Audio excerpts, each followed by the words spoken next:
둘 다 우리가 바라는 건 아니에요. 둘 다 우리가 바라는 건 아니라고. 우리가 사실 그렇게 그런 전개도 해볼 필요가 있어요. 화에 대해서 조사를 할 때 그렇게 할 수 있어요. 조사를 할 때 그렇게 할 수 있는데, 조사하는 목적이 뭐냐면요. 조사의 목적은 답을 얻기 위해서 하는 것이 아니에요. 조사의 목적은 단지 화에 대해서 관심을 갖기 위해서 하는 거예요. 보살님이 말씀하는 것은 이제 왜 화가 났지, 무슨 이유 때문인지 이런 조사를 해봐요. 이건 조사하는 것이고요. 그런 걸 통해서 관심을 일으켜서 우리가 직접적으로 하고 싶은 건 뭐냐면요. 화 자체를 이해하고 싶어요. 화의 원인, 결과 이걸 따지지 않고요. 화 자체를 이해하고 싶어요. 그래서 우리가 알 때 일어난 대상을 자연의 이치다란 바른견해를 갖고 보라 그래요. 바른견해를 갖고 화 자체를 알고 싶어요. 화가 자연의 이치란 것. 내가 일으킨 것이 아닌데 지가 일어났다는 것. 자기의 내적 원인으로 해서 스스로 일어났다는 걸 알고 싶어요. 그리고 화가 단지 마음이라고 알고 싶어요. 우리는 화 자체를 이해하고 싶어 하지, 화가 왜 일어나는지, 일어나서 어떻게 되는지, 이건 별 관심이 없어요, 사실. 화에 대한 관심을 키우기 위해서 그렇게 조사해 볼 필요는 있겠지만, 반드시 해야 되는 게 아니에요. 우리가 반드시 해야 되는 것은 화 자체를 이해하는 거예요. 왜 화를 이해하는가? 화가 실제 있기 때문에, 실제로 내게 일어난 것이기 때문에 화를 이해해야 돼요. 그리고 화를 이해하면은, 화를 이해한 지혜가 생겨나면은 어떤 화가 일어날 수 있는 마음의 조건을 바꿔요. 그래서 자연스럽게 화가 힘이 약해져요.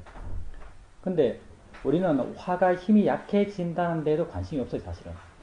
단지 내가 얼마나 화를 이해하고 있는가, 그리고 화로부터 내가 얼마나 자유로운가, 이게 우리 관심이에요.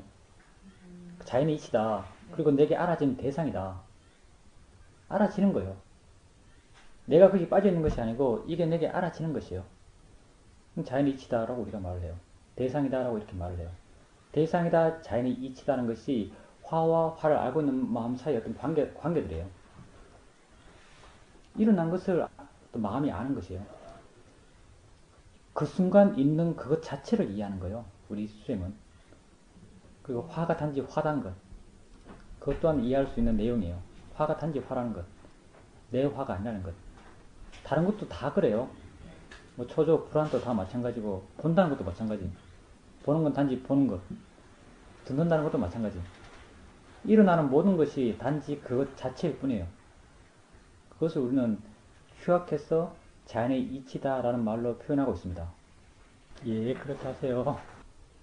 하실 분 하시지요. 먼저 가실 분 빨리 하셔도 됩니다. 예, 하십시오, 선생님. 그러니까 그 느낌이란 게 아는 느낌이죠. 예, 좋습니다. 그렇게 아는 마음 알면 돼요. 그러니까 이렇게 알고 있을 때 이제 통증으로 모르는 거지 느낌으로는 아는 거 아닙니까? 자연스럽게 저절로 자기들끼리 막 일어나고 있어요.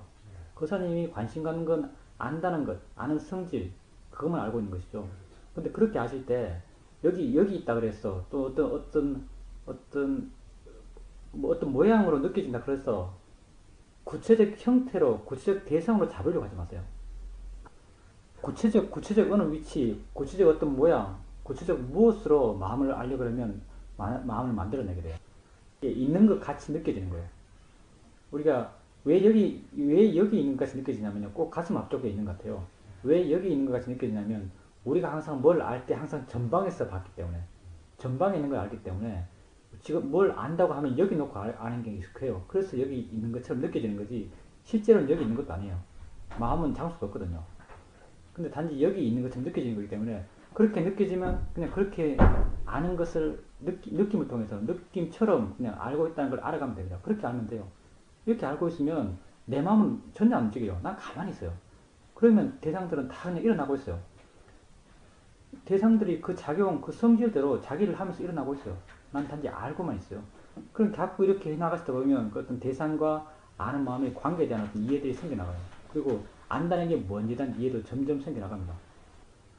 이렇게 잘 됐다가 안 됐다가 잘 됐다가 안 됐다가 하는데 기본적인 방향성은 계속적으로 향상돼 가요. 부사님께서 수행을 바람직하게 잘 하고 계세요. 기본적으로 어떻게 수행할까를 고민하면서 수행해야 됩니다. 그리고 교사님 기본적으로 마음의 힘이 좋으세요. 맨 처음 수행하는 분이 뭐가 일어나고 있지? 라고 물었을 때 마음이 밝아지고, 뭐 새로운 대상이 알아지고, 이렇게 된다는 게 마음이 수행할 수 있는 기본적인 어떤 마음의 힘이 있다라고 이렇게 말할 수 있습니다. 교사님이 뭐가 일어나고 있지? 하고 이렇게 물으면 마음이 밝아져요. 마음이 폭이 넓어지는 느껴져요. 마음에 지혜적 요소가 있기 때문에 그런데 관심을 갖는 거예요. 관심 갖는 게 다 지혜거든요. 이렇게 넓어지는 게 그냥 넓어지는 게 아니에요. 관심이 생기니까 넓어지는 거예요.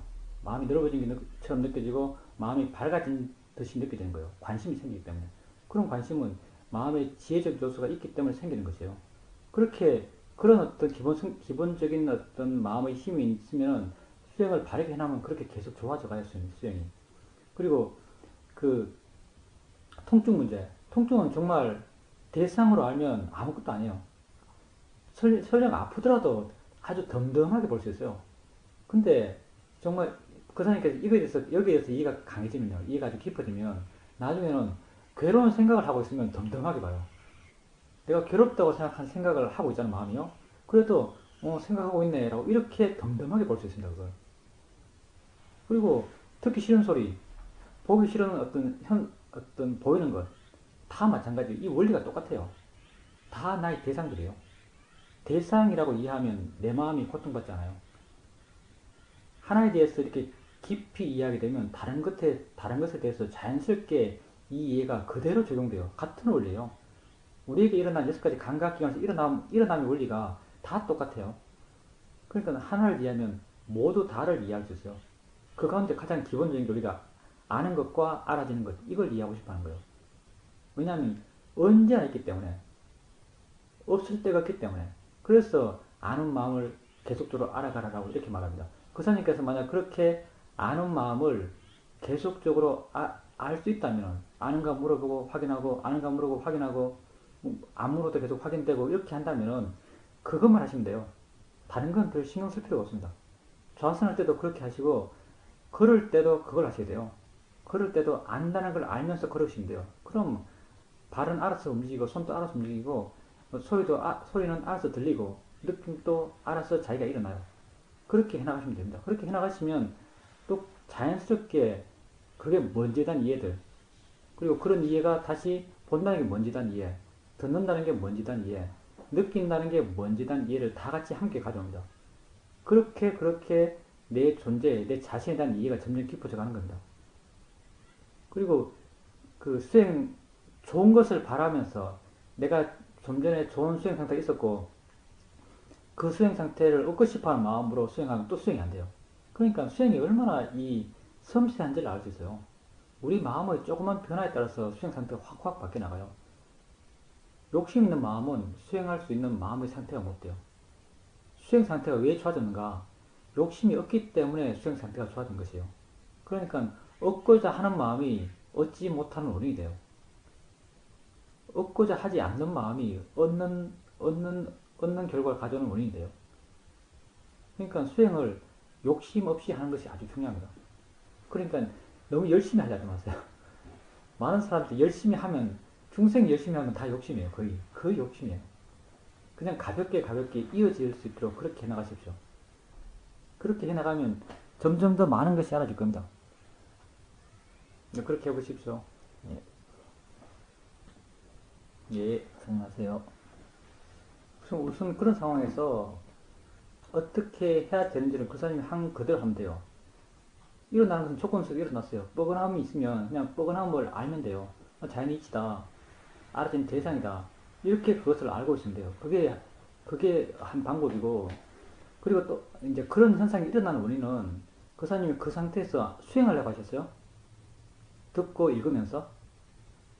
예, 수행하려고 했다면은 아마도 수행하는데 그런 상태에서 수행하는 게 능숙하지 않기 때문에 아마 마음에 힘을 줬을 것 같아요. 들으면서 듣는 걸 알려고 그러고, 또 듣는 걸 아는 것을 다시 어떤 해석하고 자세히 들으려고 그러고, 이해하려고 그러고, 이런 것이 한꺼번에 일어나니까 일종의 과부하가 걸린 거죠. 자연스럽지 않기 때문에 그래요. 능숙하지 않기 때문에 그러고, 수행을 계속 해나가면서 정말 능숙해지면 아주 부드러워요. 알아차린 마음, 수행하는 마음이 아주 부드러워져요. 그럼 듣는 건 듣는 대로 알고, 생각하는 대로 생각하고, 이해하는 건 이해하는 대로 또 이해해요. 이렇게 그런 상황 속에서 수행하는 것이 자연스러워지면 그것은 그런 어떤 뻐근함이 생기지 않을 거예요. 책 읽을 때도 마찬가지예요. 책 읽을 때 수행을 통해서 책 읽으려고 하면은 아직 능숙하지 않을 때는 우선 책 읽는 것이 머리에서 있다라고 어떤 방향을 생각해요. 그래서 마음을 머리에 강하게 두게 돼요. 근데 책 읽는 건 마음이에요. 책의 내용이 나타나는 것도 마음속에서 나타나요. 마음은 위치가 없어요. 능숙해지면 마음을 아는데 능숙해지고 어떤 마음에 대해서 이해가 깊어지면 마음을 머리에서 알지 않아요. 어디에서 안다라고 말할 수가 없어요. 어떨 때는 뭐 가슴 아래에 있는 것 같기도 하고 어떨 때는 가슴 앞쪽에 있는 것 같기도 하고 그냥 내가 위치의 정함 없이 그냥 알아요. 그냥 확 아는 것이지 어디에서 알잖아요. 근데 그것을 마음이라는 어떤 그 실자는 것을 머리에서 찾으려고 하니까 에너지가 들어가요. 위치가 정해지면 우리 힘을 쓰게 돼요. 그러니까 머리가 뻐근해지는 거예요. 근데 있으면 그냥 있는 줄 알면 돼요. 능숙해지면 마음을 어디에서 찾지 않을 겁니다. 그냥 일어나는 거예요. 그냥 알아지는 거예요. 마음 위치가 없어요. 뇌에서 마음이 일어나는 게 아니에요. 뇌와 인연에서 일어나는 것. 그러니까 뇌가 어떤 뇌의 작용이 조건이 되어서 마음이 일어나긴 하겠지만 그게 뇌에서 일어나는 건 아니에요. 빠르마타는 것, 법이라는 것은 장수가 없어요. 장수라는 것은 관념이에요. 그 실제하는 것을 어느 특정 위치에서 찾으려고 하니까 힘이 들어가고 뭔가 마음의 밸런스가 무너지는 거예요. 점점 그런 식으로 계속 해보십시오. 그때도 수행하려고 그러고 능숙해지고 이해가 깊어지면 자연스럽게 그런 문제는 해결될 겁니다. 그리고 저녁에 수행할 때 이 대상들이 느낌들 같은 게 잘 알아졌다 했는데 거사님 말씀은 이렇게 대상들을 쉽게 옮길 수 있다 이렇게 말씀하셨어요. 한순간에 전체적인 걸 다 할 수는 없었나요? 생각이 떠오를 때 생각이 일어나자마자 바로 알 수 있었나요? 그때도 머리에서 생각을 알았어요? 그래요? 그러면 어디에서 있던 마음이 머리로 쭉 올라가는 느낌을 느꼈겠네요. 그러니까 생각할 때 재밌어요. 생각할 때 생각을 알려고 딱 할 때 약간 마음이 힘이 들어가고 느껴지고 힘을 통해서 머리로 마음이 이렇게 쭉 옮겨가는 느낌이 안 들어요? 네. 이렇게 머리를 옮겨가면 다른 건 잘 안 알아지죠. 예, 다른 건 잘 안 알아져요. 그게 에너지를 써서 수행 상태를 조작하는 거예요. 머리로 가서 알 필요가 없어요. 생각과 더불어서 다른 것 함께 알지 못해요. 그렇게 하면. 생각도 다른 것과 마찬가지 하나의 대상일 뿐이에요. 특별한 대상이 아니에요. 그냥 있으면 있는 줄 아면 돼요. 머리로 갈 필요가 없어요. 또 재밌게 이게 옮겨갈 때 쭉 올라가는 시간도 걸려요. 이게 한 1초쯤 걸려요. 이게 올라가는데 1초까지 안 돼도 0.5초 정도 걸려요. 마음은 속도가 무한대거든요. 근데 우리 마음이 거리감을 만들어내면 그 거리에 또 시간이 걸린다는 관념도 투영해서 시간 걸리면서 올라가요, 이게. 그것도 관찰해보면 재미가 있습니다. 근데 그게 의미 없는 거예요. 마음은 장수가 없는 것이고, 마음을 아는데 에너지가 전혀 들지 않는 것이고, 그리고 마음을 옮기는데 시간이 걸리지가 않아요. 그것 또한 아직 능숙하지 못하기 때문에 그래요. 나중에 되면 생각과 느낌을 한꺼번에 알 수 있습니다. 하여튼 근데 그렇게 될 때 아는 거란 질문 안 해보세요? 해보셨나요, 혹시? 좋습니다. 아는 거 같기도 할 때가 다시 알 때예요. 우리가 마음이라는 것이 애매하게 짝이 없어요.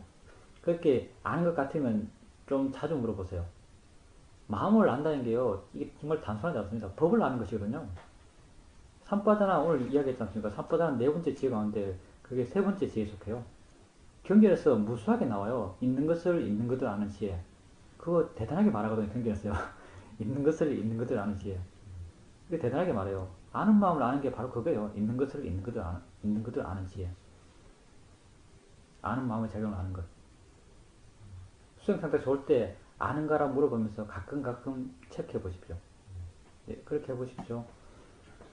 예. 상태를 억지로 만들어내는 거라고. 하나씩 합시다, 그럼. 생각이 머리에서 있다. 그거는 우리가 정해놓은 것이고, 마음이 있다고 생각하니까 그게 움직여가는 것이요, 사실. 생각은 마음에서 일어나는 것이고요. 마음은 위치가 없어요. 마음에 대해서 자꾸 이해나고 마음을 보는 게 능숙해지고 또 생각을 보는 게 능숙해지면 머리에서 생각을 알지 않습니다. 그냥 알아요. 어디에서든지. 그것도 맞습니다. 예. 생각이 날 때도, 생각이 예. 날 때도 의도가 있어서 생각이 날 거예요. 의도는 예. 에너지거든요. 예, 좋습니다. 예. 근데 명백하게 네. 생각은 어디에서 일어나잖아요. 거사님이 정해놓은 거예요. 네. 거사님이 거기에서 아마 그때는 상당히 집중하는 마음이 힘이 좋았을 것 같아요. 네. 그런 마음이 있으면은 어디에서 일어난다 하면 거기서 일어난 것처럼 느껴져요. 그런 느낌은 그럴 수 있습니다. 네. 그런 느낌은 마음의 변화에 따라서 몸이 영향을 받아서 몸의 느낌이 나타나는 것이거든요. 예. 그러니까 화가 났을 때 가슴 쪽에서 뭐 답답해지고 막 먹먹해지고 막 뭉친 듯한 느낌 느껴지고 이런 것들도 마음과 몸이 연관되어 있기 때문에 네. 그런 화의 마음이 생겨났을 때 화의 마음을 원인을 내서 몸의 느낌이 그렇게 일어나는 것이에요. 근데 이 몸의 거사님께서 그런 어떤 특정 상황에서 일어나는 특정 몸의 반응이 어느 부위에서 있다면 그건 어떤 그런 연관성 속에서 다음에 나타날 때도 거기서 나타나겠죠. 네. 근데 마음 부분은 달라요. 몸은 그럴 수 있겠지만 네. 마음은 위치가 있다면 그건 마음이 아니에요. 사실 마음을 바르게 본 게 아니에요. 실제한 마음이 아니에요. 위치가 있다면 설령 느낌을 인연해서 마음이 생기더라도 예. 마음이 그 느낌에서 생기는 게 아니에요. 느낌의 위치에서 생기는 게 아니에요. 마음은 위치라는 게 없어요. 네. 느낌과 인연에서 생기는 것이지 음. 느낌과 연기에서 마음이 일어나는 것이죠. 네. 마음이 느낀 그 위치, 느끼는 위치에서 마음이 생기는 게 아니에요. 우리가 아프다 할 때도요. 네. 아프다 하고 우리는 아주 강력하게 아픈 위치에서 아픔이 있다고 생각해요. 네. 근데 느낌이라는 것은 거기에서 생기는 게 아니에요. 그것을 인연해서 생기는 것이에요. 네. 마음은 위치라는 게 없어요. 예, 관찰하면 됩니다. 네. 그렇게 일어나면 일어난 대로 알면 돼요. 듣는다라고 알면 마음을 아는 것이에요. 듣는다라고 알면 그래요. 네. 듣는다라고 뭐 새소리가 들리고 있으니까 듣고 있죠. 네. 듣고 있는데 내가 듣는가라고 질문하든지 네. 어떤 그걸 확인하는 의도를 일으켰을 때 네. 듣는다는 게 내 마음에서 이해가 되는지 이해의 느낌이 있어요. 네. 교사님께서 생각을 할 때 생각한다는 것도 아셨고 생각한다는 게 마음이라고도 아셨고 예. 생각을 알고 있다는 것도 아셨어요. 네. 알고 있다는 건 어떻게 아셨어요? 알고 있다는 게 어느 위치가 있는 것도 아니고 네. 알고 있다는 게 어떤 형태가 있는 것도 아니에요. 예. 아는구나라고 확인할 수 있었던 거예요. 네. 확인할 수 있다는 것이 아는구나라고 이해했던 거예요. 네. 그리고 그 이해의 확인은 마음의 느낌으로 존재해요. 네. 이해의 느낌이 존재해요. 네. 듣는 것도 마찬가지예요. 네. 듣는다는 걸 확인할 수 있는 게 아니에요. 음. 듣는다는 걸 내가 이해할 수 있는 거예요. 그리고 그 이해는 마음의 느낌으로 어떤 뭐 확신이라 그럴까요? 그런 걸로 내가 확인할 수 있는 거예요. 그 듣는다라고 알면 그게 마음을 아는 거예요. 본다라고 알면 마음을 아는 거예요. 근데요, 예. 6가지 감각기관 대상 가운데 제일 알기 힘든 게 생각이에요, 사실은. 네. 생각이 제일 가볍기 때문에 네. 생각을 대상으로 한 아는 마음을 안다는 게 다른 것보다 가장 힘들어요, 사실은. 그 마음이 뭔지에 대해서 조금씩 이해해 왔기 때문에 그런지 모르겠습니다. 네. 근데 아까 좀 전에 상황을 봐도 이렇게 마음이 생각하고 있어요. 네. 생각하는 게 마음이다라고 마음이 이해하고 있어요. 이해의 느낌이 있어요. 그게 어떤 생각하는 마음을 이해한 거예요. 네. 생각의 내용은 별로 중요한 것이 아니고 그걸 이해하는 게 중요해요. 생각한다는 걸 이해하는 게 중요해요. 그리고 안다는 걸 알았어요. 네. 안다는 걸 알게 되면 생각과 생각을 아는 마음에 어떤 거리감이 생겨나요. 이렇게 안다는 걸 알았어요. 네. 근데 거사님이 이렇게 안다는 걸 다시 아셨어요. 네. 이건 이렇게 다시 아셨는데 이렇게 이제 생각, 아는 마음, 우리는 보는 마음이라고 표현하기를. 예. 우리가 정의하기를 이 뒤에서 알고 있는 마음을 보는 마음이라고 그래요. 예. 이 마음이 있어요. 예. 이렇게 마음이 3층이죠. 예. 이게 3층인데 이 마음이 최후의 마음 같잖아요. 예. 이 마음이 최후의 마음 같죠. 최후의 마음 같아요. 네. 재밌는 게 이거예요. 최후의 마음 같아요. 근데 이 마음은 누가 알았겠어요? 예, 이 마음은 누가 알겠어요? 이 마음은 또 다른 마음이 있어요. 예. 이 다른 마음은 대상화가 안 되기 때문에 우리에게 느껴지질 않아요. 네. 근데 다른 마음도 분명히 있기 때문에 이 마음이 있다고 알 수 있는 거예요. 마음이라는 게 뒤에 계속 있어요, 마음이. 예. 뒷마음이 앞마음을 알고, 다시 뒷마음이 앞마음을 알고, 뒷마음이 앞마음을 알고 하는데, 예. 수행하게 갈 때, 이렇게까지 층층이 알 필요는 없어요, 사실. 네. 근데 마음을 기본적으로 이해할 수 있는 구도는, 이해할 수 있는 모형이라고 한다면, 굳이 말해서 모형이라고 한다면, 대상과 아는 마음과 보는 마음. 이 정도면 충분해요. 하여튼 마음 힘이 좋으셔서 그렇게 그 생각을 쉽게 대상으로 알 수 있는 것 같아요. 네. 근데 생각은 다른 것 가운데서 거의 모든 사람들이 최후로 이해돼요. 네. 생각이 대상인 걸 이해하는 건 네. 다른 것 다 이해하고 난데 네. 나중에 다른 것을 이해를 통해서 생각도 대상이고 하는 것을 나중에 이해가요. 그럼 그 스님은 생각이 대상이라고 이해한다면은 소리가 대상이다, 느낌이 대상이다, 보이는 게 대상이다 이런 것들도 이 이해를 그대로 적용시킬 수 있어요. 똑같아요, 구도가. 예. 그거 떨어지려고 하지 마시고요. 음. 떨어지는 게 별로 안 중요해요. 음. 그냥 본다고 알면 돼요. 네. 본다는 우리가 여기서 말했지 않습니까? 우리는 아는 마음 하나만 이해하려고 그래요. 예. 아는 마음을 이해하게 되면 아는 마음에 대한 이해가 깊어지면 네. 보는 마음에 대한 이해도 저절로 깊어져요. 우리가 이거 네. 떨어뜨릴 필요가 없어요. 그냥 네. 우리는 이해하고 싶어 하는 거지 떨어뜨리는 게 목적이 아니에요. 예. 이해하고 싶어 하거든요. 예. 이해하는 것은 우리 주된 이해의 대상은 아는 마음의 성질이에요. 네. 눈에서 일어나는 아는 마음이 보는 마음이거든요. 네. 귀에서 일어나는 아는 마음이 듣는 마음이에요. 그냥 듣는다라고 이해하고 본다라고 이해하면 충분해요. 네. 또 보고 보는 마음이 있고 보는 것을 다시 아는 마음이 있고 또 아는 마음과 보는 마음 사이에 어떤 거리감이 생겨나고 이렇게까지 할 필요는 없어요. 이거는 자연스럽게 이렇게 되면 이렇게 할 것이지만 자연스럽게 그렇게 되지 않을 때 억지로 그렇게 되어야 한다라고 말할 필요는 전혀 없는 거예요. 네. 그냥 이것 하나만 이해하면 돼요. 아는 마음. 네. 그러면 다른 이해는 저절로 생겨나요. 안다는 걸 알아서 살면 돼요. 네. 처음에는 이렇게 본다는 걸 이해하고 듣는다는 걸 이해하고 느낀다는 걸 이해하고 이렇게 처음에는 각자 하나의 대상에 대해서 일어나는 그 하나의 대상에 인연한 아는 마음을 이해가요. 근데 나중에는 아는 것이 워낙 한순간 많기 때문에 그 각각의 하나하나의 아는 마음을 확인할 수가 없어요. 너무 많기 때문에. 네. 느낌도 일어나고 소리도 들리고 생각도 일어나고 이렇게 막 일어나고 있어요. 네. 그렇다면 이 전체적인 것, 전체적인 것이 들어오는데 전체적인 것을 알고 있다는 걸 알아요. 뭔가 인지하고 있다고 이렇게 확인하는 거예요. 그건 네. 보통 그러니까 내 전면에서 있는 것처럼 느껴져요. 네. 원래 위치 없는 거지만 있는 것처럼 느껴져요. 그걸 이제 나중에 자연스럽게 수행할 때는 그걸 확인하면서 수행해요. 네. 그냥 안다고 알면서 수행해 나가는 거예요. 그렇게 살아가는 거예요. 안다고 알면서 살아가는 거예요. 그렇게 아는 마음의 작용을 계속적으로 알아가면 자연스럽게 다른 마음의 작용은 함께 계속 이해돼 가요. 그럼 그거는 이해됐어요. 아는 거라고 모르면 제가 요번에 말한 거 있지 않습니까? 그 사람도 가만히 있으면 전체적인 게 다 들어오잖아요. 네. 다 들어올 때 아는 거라고 모르면서 안다는 게 확인됐습니까? 각각 하나의 대상이 아니라 네. 아는 거라고 물었을 때 뭔가 마음이 이해하고 있음을 확인할 수 있습니까? 그 전체적인 게 다 알아질 때 그 네. 알아지고 있는 것은 대상 쪽이거든요. 대상 쪽이 네. 알아지고 있어요. 네. 대상 쪽이 알아지고 있고 마음은 물론 알고 있어요. 알고 있는데 안다는 걸 확인하는 것은 또 달라요. 네. 확인할 필요가 있어요. 그래야 마음을 대상으로 수행한다고 말할 수 있어요. 네. 이제 그 사람이 듣는다고 알고 본다고 하는 것도 마음을 대상으로 수행하는 것이에요. 네. 근데 듣는다고 알게 되면 마음이 귀로 가요. 귀에서 확인해야 돼요. 본다고 알게 되면 마음이 눈으로 가야 돼요.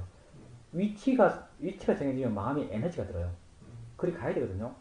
근데 이 전체적인 것을 알고 있는 마음은 위치가 없어요. 네. 그냥 그거는 직관적으로 그냥 알아요. 에너지가 전혀 안 들어요. 마음에 물론 에너지가 있겠지만 마음을 쓴다는 자체가 에너지겠지만 네. 약간 상대적으로 거의 에너지가 안 들어요. 네. 그냥 바로 알아요. 네. 그러니까 일상의 삶 속에서도 다른 걸 하면서도 음. 어떤 다양한 활동 속에서도 이걸 계속 알 수 있어요. 네. 이러면 점점 순간에만 점점 가벼워져요. 그러면서 나중에 말하면서도 안다고 알면서 말할 수 있는 것이고 네. 책을 읽으면서도 안다고 알면서 책을 읽을 수 있는 것이고 점점 이게 훨씬 더 어떤 다양한 적용력을 갖고 있어요. 이렇게 하는 게. 네. 하나하나의 대상을 안다는 것보다. 그러니까 이렇게 수행하는 게 더 좀 편해져요. 네. 일반적이 되고. 예, 그렇게 해보십시오. 네. 예, 보살님 하세요. 아니, 보살님 저 보셨어요. 그럼 보살님 어떤 수행을 하세요? 책대로. 네. 좋습니다. 이야기 드릴게요. 우선적으로 보살님이 한 수행은 지금 우리가 여기서 대화하고 있는 수행하고는 달라요. 보살님이 한 수행은 기본적으로 이제 미얀마에서 마하시에서 행해진 수행법이고요. 마하시에서 하는 수행은 기본 수행 주제가 되고 다른 대상이 오면 다른 대상을 이제 명칭을 붙여서 다른 대상을 알아요. 알아가는데 나중 좀 그 수행을 계속해 나가게 되면 다른 대상이 들어왔을 때 명칭 붙이는 게 어느 순간부터는 그 대상을 이렇게 쳐내기 위해서 명칭을 붙여요. 생각하면 생각 없애기 위해서 명칭 붙이고 소리 들으면 소리 하면서 소리 없애겠으면 붙이고 다 배 쪽으로 돌아오는 노력을 계속해 나가요. 배를 자세히 보려고 그래요. 그래서 이렇게 점점 배에다가 마음을 두기 때문에 집중하는 마음의 힘이 점점 강해져요. 집중하는 마음의 힘이 강해지면 집중하는 마음의 힘은 어떤 역할을 하냐면요. 보살님 같은 경우에 집중력이 좋아진 마음은 보살님 마음에서 갖고 있는 어떤 관념, 무엇이라고 생각을 하게 되면 그 무엇을 구체적인 무엇으로 만들어내요. 마음속에서 구체적인 무엇으로 만들어내요. 보살님이 봤던 게 그거예요. 보살님 마음으로 만들어낸 것이요. 무엇이라고 이렇게 만들어요. 그리고 보살님이 그 집중력이 좋아졌다는 걸 뭘 통해서 알 수 있냐면요. 보살님이 그때 마음의 힘이 좋을 때는 느낌이 안 와져요. 생각도 별로 안 일어날 거예요. 다른 작용, 이 집중하는 마음의 힘은 다른 마음 작용을 눌러버려요. 안 일어나게. 이런 역할을 해요. 이런 마음은 쉽게 자기 관념 속에 있는 걸 만들어내요. 이게 관념으로 보살님 마음으로 만들어낸 건데 보살님은 그걸 실제처럼 느껴요. 보살님이 만약 이거에 대해서 뭐 무겁다 하면 이게 무게가 느껴져요. 보낸다면 보낼 수도 있어요. 보살님이 눈이 안 좋다고 말하셨는데 눈이 침침하다 해서 눈으로 보내요. 그럼 보살님은 마음에는 또 어떤 마음이냐면요. 이게 어떤 좋은 에너지다. 좋은 에너지라는 마음이 있어요. 그 눈이 안 좋다. 이걸 보내면 이게 나을 것이다. 이런 좋아질 것이다. 이런 관념이 있어요. 그럼 이걸 보내요. 보내면 눈에서 무슨 나아가는 느낌이 생겨나요. 그것도 보살님이 만드는 거예요. 실제로 눈이 좋아진 것이 아니고요. 보살님이 만들어낸 것이에요. 근데 이런 관념들은요. 이런 관념을 계속 이용하는 것은 상당히 큰 위험성을 갖고 있어요. 그게 어떻게 관념이 전개될지 잘 몰라요. 예를 들면요. 예를 들면 이런 수행이 있어요. 보살님하고 똑같은 수행이에요. 보살님은 자신도 모르게 이걸 만들었지만 의도적으로 이런 걸 만들어낸 사람들이 있어요. 어느 수행 그룹에서 어떻게 하냐면요. 자비성 명상이라는 수행인데 관세음보살님이 마음의 힘으로 만들어내요. 보살님이 둥그런 굴을 만든 것이랑 보살님이 나중에는 반복적으로 굴을 만들어요. 왜냐하면 구가 어떤 것인지 보살님이 관념을 갖고 있기 때문에 그 관념들이 이걸 만들어내요. 근데 이제 다른 곳에서 자비성 명상이라고 명상하는 데가 있어요. 그것은 관세음보살님이 손을 만들어내요. 보살님 동그란 거와 똑같아요. 관세음보살님의 손을 만들어내는 거예요. 손이 있다고 마음을 계속 거기다 마음을 두게 되면 손이 확 나타나요. 마음속에서. 그럼 어깨가 안 좋잖아요. 그럼 손으로 어깨를 문질러요. 막 문질러요. 그럼 어깨가 시원해져요. 자기가 시원해진다라고 시원해질 것이다고 기대하고 마음을 그리스면 이게 정말 시원해져요. 그리고 머리가 띵하다. 그럼 뭐 약사열의 그런 약수병 있죠? 그걸 가지고 머리를 한 방울씩 똑똑똑 떨어뜨리는 그 관념을 만들어요. 그러면 물 떨어진 느낌도 확실히 느껴요. 물이 줄줄 흐를 때 느낌들. 어디서 물이 흘러내려가는 것. 그럴 때마다 여기가 어떤 환하고 시원하고 이런 느낌이 확 가는 거예요. 다 자기 마음으로 만들어낸 거예요. 근데 이런 분들 가운데 어떻게 관념이 전개되는가 하면요. 이런 경우가 있어요. 이게 손이 아프다. 그럼 손을 만져요. 손을 만지면 사람이 또 어떤 생각을 하냐면요. 아, 이거 만진다. 속에서 어떤 변화가 있다. 조직이 변한다. 이런 관념을 계속 전개시켜 나가요. 이런 사람 가운데, 이런 그 그룹 가운데 어떤 사람이냐면, 만진다고 하니까 눈을 감고 있으면 자기도 모르게 앉아있으면 이렇게 몸이 막 비틀려 이렇게.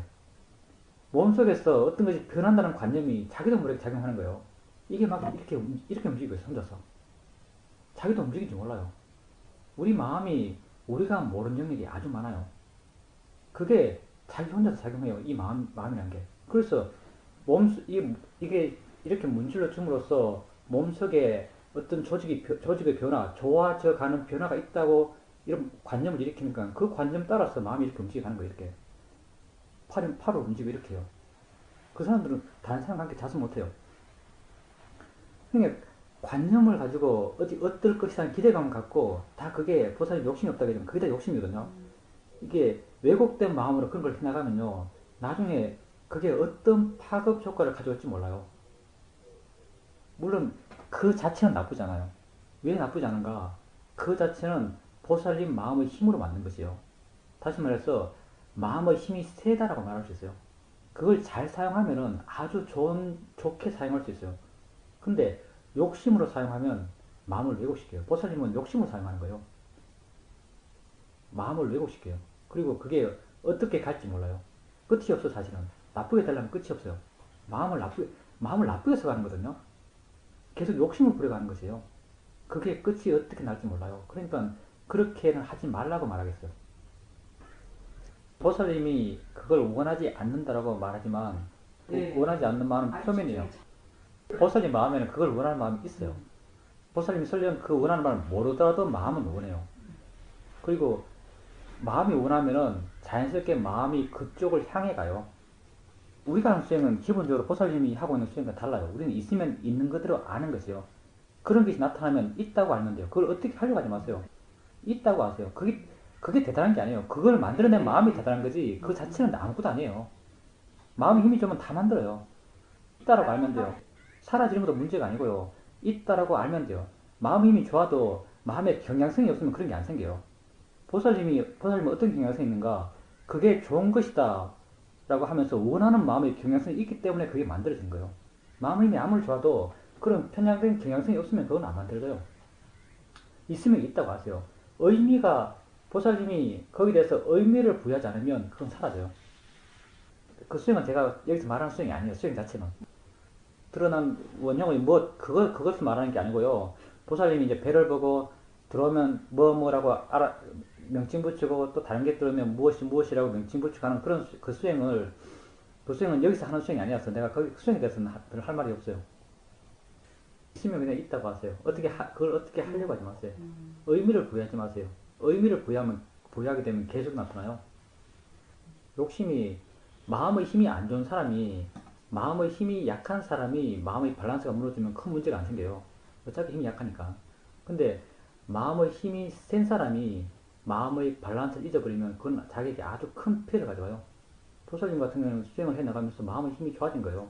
마음의 힘이 좋은 상태에서 그 힘을 욕심으로 쓰게 되면 자기가 아주 큰 고통이 생기나요. 욕심이 점점 커져가요.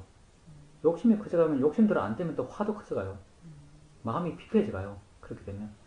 욕심이 있으면 화는 따라와요. 두 개가 따라 놀 수가 없어요. 욕심이 충족 안 되면 화가 나는 거예요. 욕심이 있는데 화가 없다는 건 말이 안 돼요. 예, 조보사님. 좋습니다. 아까 단편적으로 그 현상을 봤을 때는, 이게 질문했을 때 마음이 확 넓어지고, 밝아지고 한 느낌이지 않습니까? 그게 좋다고 해서 마음이 조작할 수 있다고 말씀하셨는데, 그건 거의 조작이 안 돼요. 그건 내가 좋다고, 그 상태가 계속 진행되는 상황이거든요. 진행된 마음이 약간 좀 약해졌을 때, 이렇게 이 질문하게 되면, 관심이 커져서 이렇게 밝아지는 것이거든요. 근데 이렇게 만약 만들어낼 수 있다면 질문 안 해도 만들어내져요. 그런 상태를 만들 수가 있어요. 근데 질문을 통해서 그런 상태가 된다면 그 질문이 마음에 와닿기 때문에, 그리고 그 질문에 대해서 그 질문에 대해서 마음이 진실로 관심을 가졌기 때문에 마음의 상태가 그렇게 될 거예요. 그 상태 자체가 그 사장님께서 조작한 상태라고 볼 수는 없어요. 그리고 이제 마음이 말하는 것들을 여러 가지 말을 든다고 했었는데, 그 상태를 좋아하는 거는 말하는 걸 좋아하는 게 아니에요. 말하는 걸 좋아하는 것이 아니고, 그렇게 이제 마음이 미세하게 말한 말을 내가 듣는다는 걸 좋아할 거예요. 그 정도의 마음이 힘이 있다. 내 수행 상태가 좋다는 확인이 되거든요. 마음이 아주 미세하게 이렇게 말할 때. 그렇기 때문에 그 상태를 좋아하는 거지, 말하는 그 자체를 좋아할 일은 별로 없어요. 그리고 그 말은 당연히 번뇌가 많죠. 번뇌가 많고, 그 번뇌의 마음은 뭐 별의별 걸 다 말해요. 도저히 용납되지 않은 말도 해요. 지 성질도 그렇게 말하는 거예요. 말하면 그냥 그걸 듣고 있으면 돼요. 근데 그 선생님께서 이제 의도적으로 말을 일으키려는 에너지가 있다. 그건 사실 좀 이해가 안 돼요. 그런 말들은 의도적으로 만약 의도적으로 말을 일으킬 수도 있겠죠. 생각을 일으키면 되니까. 근데 이렇게 자연스럽게 일어난 말과 의도적으로 이렇게 말은 어떤 생각의 레벨에서 아주 많은 차이가 있어요. 의도적으로 이렇게 말은 아주 표면적인 거예요. 사실 아주 위에 단계에서 그 표면으로 많이 떠오르는 그 단계에 있는 것이고, 이렇게 자연스럽게 마음 깊숙이에서 단편적으로 나오는 말들, 이런 말들은 아주 깊이 있는 말이에요. 아주 마음의 생각을 점층적으로 이해했을 때 상당히 아래쪽에 있는 그런 생각들이요. 그러니까 이게 생각의 질이 달라요. 아마 그 말을 들었을 때 느끼는 만족감도 다를 거예요. 의도적으로 일으킨 것이랑 자연스럽게 일어난 것을 들었을 때 그 만족감이 다를 거예요. 그리고 또 거사님이 이제 세상면으로 말하면은 이게 이제 형상인지 생각인지 모르는 어떤 것을 안다고 하는데 그게 사실 생각이거든요. 왜냐하면요, 마음이 생각할 때 한 점에서 한 덩어리 내용을 한꺼번에 생각해요. 그냥 그걸 그냥 우리가 그걸 바로 봐요. 바로 그걸 알면은 그 모든 내용을 내가 한꺼번에 다 알아요. 이 내용이다 그러고 내가 알아요. 물론 개인 차이가 있는데, 그건 말을 듣는 것보다 더 마음 힘이 좋을 때 알아지는 거예요. 우리가 생각이 진행될 때 어떤 경우는 마음이 이렇게 한 점에서 다 알고, 다 이미 어떤 내용을 생각할지 정해놓고, 그리고 이렇게 전개되는 경우도 많아요. 근데 이렇게 한 점에서 한 덩어리의 어떤 그런 의미 덩어리, 이거는 의미 덩어리거든요. 의미 덩어리를 내가 알게 될 때는 마음의 힘이 더 좋을 때 이렇게 알게 될 거예요. 그건 뭐 정확히 저도 구분을 하기는 못한데요. 뭐 좋다 안 좋다는 따질 필요는 전혀 없어요. 그냥 그런 게 있으면 그런 게 있다고 알면 돼요. 근데 말을 듣는 사람은 많지만 그 의미 덩어리를 아는 사람은 그렇게 많지 않아요. 의미 덩어리는 마음의 힘이 더 좋을 때 알아지는 것 같아요. 말을 듣는 사람은 말은 어떤 수행을 해나가면서 마음을 근데 익숙해지면 말을 많이 듣지만 의미 덩어리를 아는 것에 대해서는 내가 인터뷰하면서 잘 못 들어보거든요. 그러니까 뭐 그게 더 어떤 강한 마음 속에서 알아지지 않나 이런 생각해요. 그리고 이제 이 아는 마음 말씀하셨는데 아는 마음을 아는 것이 꼭 아나빠나 하는 것과 유사하게 느껴진다고 하셨는데 어떤 실제로 마음은 어느 위치가 없어요. 근데 어느 위치처럼 느껴지는 거죠. 어떤 그렇게 느껴지는 위치에 계속 마음을 두고 있기 때문에 아나빠나처럼 느껴지는데 근데 실제 위치가 없기 때문에 마음을 거기 두는 것처럼 느껴질 뿐이고 실제는 위치가 없어요. 그러니까 그게 집중이 안 돼요. 계속 몰입은 할 수 없는 것이에요. 그러니까 아나빠나 한 곳에 두는 것처럼 느껴지는 걸로 똑같지만은 마음의 상태는 달라요.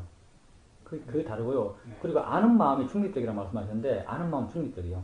당연히 중립적이죠. 왜냐하면 아는 마음은 아는 것밖에 못하는 마음이에요.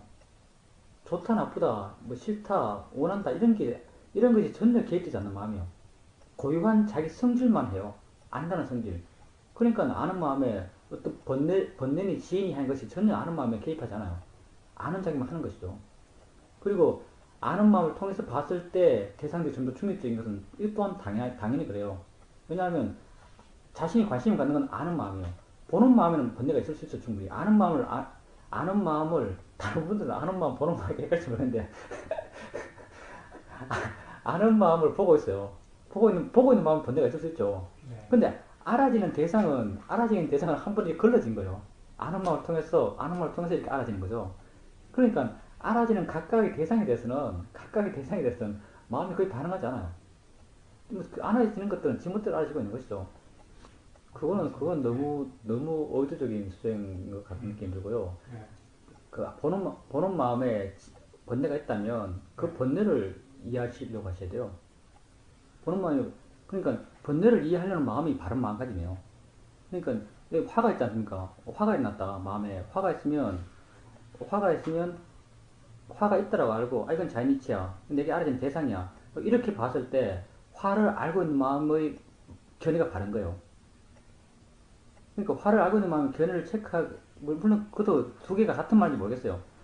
그 선생님께서는 화를 알고 있는 마음 그러니까 보는 마음의 상태를 알고 있는 마음이 견해가 바른가 이렇게 말씀하셨는데 이제 보는 마음 속에 있는 화를 보면서 바른 견해를 일으켜 주는 것 그게 좀 더 직접적이죠. 좀 더 좀 1차적이고 좀 편한 거고 화를 알고 있는 마음의 견해를 체크하는 것보다 물론 화를 알고 있는데 이제 화를 보면서 바른 견해를 일으켜 주는 것 그게 좀 더 적극적인 것 같아요. 그렇게 하면 되지 않습니까? 그 단순하고 화가 있구나라고 알면서 이건 자연이지 대상이지 이렇게 바른 견해를 일으켜 주면 화를 알고 있는 마음이 바른 견해가 있는 것이죠. 수행하는 마음에 번뇌가 있을 때 그 번뇌가 우리의 가장 1차적인 수행의 대상이에요. 번뇌가 있으면 번뇌가 있다라고 이렇게 알아가면 됩니다. 그건 전혀 문제가 안 됩니다. 그건 사마타 수행이 그 목적으로 쓰는 거예요. 어떤 아주 강한 대상이 있을 때 마음이 밸런스가 급격하게 무너졌을 때 가장 쉽게 쉽게 그 상태를 회복하는 건 사마타 수행이에요. 사마타 수행이 더 효과적이에요, 사실은. 그렇기 때문에 사마타 수행이 있는 것이죠.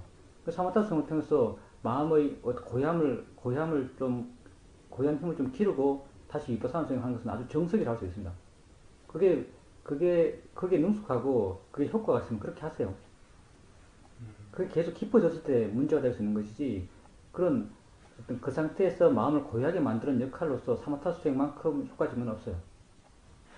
지금 그럼 그사님께서 보통 일상의 수행은 안다는 걸 계속 알아가면서 그렇게 수행하십니까? 전혀 문제가 안 됩니다.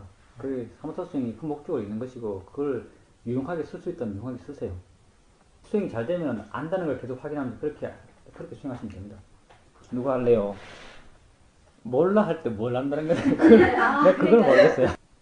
근데 그게 잘 뭔지 몰랐어 내가. 근데 그 알미란 것은 언제나 알의 대상이 있어요. 무엇을 알아야 되는 거 아닙니까? 그냥 암 자체예요. 대상도 없어요. 대상 없는 알은 없어요. 마음이 대상일 수 있거든요. 마음이 대상일 수도 있어요. 무엇을 아는 건 아니고요. 그냥 암 자체. 그게 일종의 깨어있음의 느낌 아니에요? 현재에 있는 어떤 존재감, 그런 것 아닌가요? 뭐 우리 수행하고 이제 접목시켜서 이해하자면은, 그건 이제 깨어있음하고 유사해요. 깨어있음. 이렇게 내가 깨어있음을 아는 것. 그리고 그 깨어있다는 것이 보살님이 이제 딴청한다고 말했는데, 그게 항상 내 안에 머물러 있기 때문에, 내 안에 머물러 있기 때문에 다른 사람하고 말을 할 때, 다른 사람이 말을 할 때 같은데, 뭐 그 사람이 별로 신경이 그쪽으로 안 간다든지, 반응이 안 간다든지, 그런 것들이 다 내 안에서 깨어있을 때 그렇게 돼요. 그럼 마음이 나를 잘 안 벗어나요. 그러니까, 뭐, 나는 그 사람과 반응해 가면서 그 사람들 신경 안 쓰면서 내 혼자서 뭐, 딴짓하고 있다. 이런 느낌을 가질 수 있어요, 충분히. 그렇다면, 그건 우리 수행하고 똑같아요. 우리도 그거 해요. 우리도 마음이 아주 깨어있을 때, 나의 존재감을 환하게 알아요. 나의 존재감을 열심히 느껴요. 그것을 깨어있다고 말하는 거예요. 그것을 보살님이 알미라고 표현할 수 있어요. 그것도 우리 알아차림 좋을 때 그런 알의 느낌을 갖죠. 그게 따로 있는 게 아니에요. 근데 그건 아마 자선할 때는 우선 마음이 둔해졌기 때문에 그렇고요. 자선할 때는 마음의 정적 요소가 강해지기 때문에 마음이 약해져가 둔한 경향이 세져요. 그렇기 때문에 그런 확 깨어있는 상태가 충분히 약할 수 있어요. 이게 약해지니까, 점점 약해지니까 자는 거죠. 그런 것이고, 보살님 같은 경우, 왜 상대방과 대할 때 그게 깨어있음이 확인한가? 남보다는 깨어있음이라고 표현하고 싶어요. 상대방과 접할 때 왜 깨어있음이 확인한가? 대상이 분명히 있기 때문에, 대상이 내게 자극을 주는 대상이 존재해요. 내가 보고 있고 그 사람이 내게 말하고 있어요. 이렇게 대상이 분명하기 때문에, 마음이 내 안에 있음이 아주 확인해져요. 내 안에 있는 마음의 존재감이 아주 확인해지거든요. 그렇죠. 비교가 되는 거죠. 비교라 그럴까요? 밖에 있는 것이 내게 자극되기 때문에 더더욱 내 안에 있는 그게 확인이 느껴지는 거예요.